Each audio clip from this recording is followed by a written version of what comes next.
So behavioral economics is essentially economists stealing the best ideas from psychology and social sciences and incorporate it into their own economic models. Behavioral economics attempts to reconcile this hyper-traditional kind of robot-like person with the kind of more compassionate human being to round out what this looks like. So we've developed models to think about how to express human behavior the way that it actually is expressed rather than what traditional economic models show.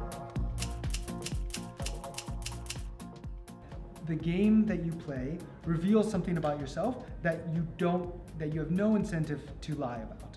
And so in a lot of the games we play, for example, this game that I explained to you at the beginning of the interview, where I give you money and ask you to share it, that's called a dictator game.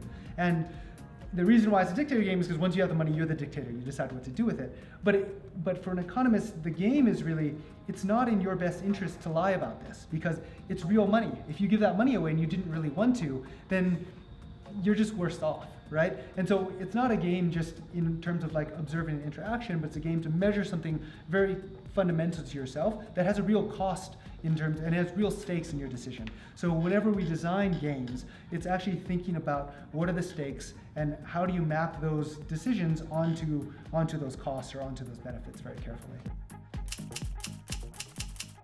I usually share two images with people, which is kind of the world. It's a map of the world, and it's actually the different countries are sized according to population, and that looks pretty much like the world that you would imagine, right? Indonesia's a little bit larger, China's a little bit bigger, Russia's a little bit smaller than you expect, but for the most part, it kind of looks like the world as you would imagine.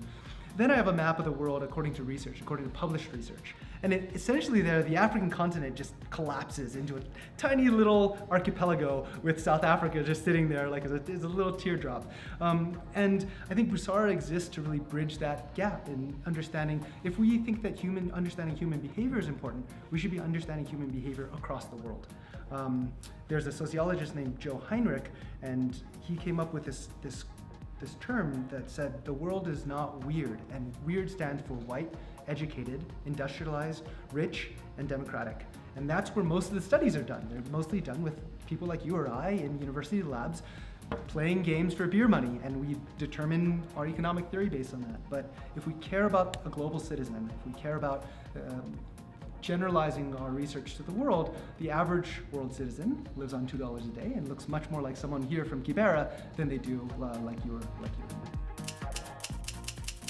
We take the best practices from academia, the latest research in behavioral science, and merge it with the kind of decisions that organizations need to make, often improving problems that can be overcome with behavioral solutions such as uptake, adoption, compliance. Behavioral economics has a large set of measures and scales that have been used to measure things like trustworthiness and trust and empathy and self-efficacy, and a whole bunch of measures that might be a really good indicator of if your education is working. There's a lot of work that's been done in the field of pedagogy and a lot of great ideas that maybe have been developed in that field and actually could be rigorously tested using economics, which is cool, and there's a lot of potential. But yeah, somebody needs to do this.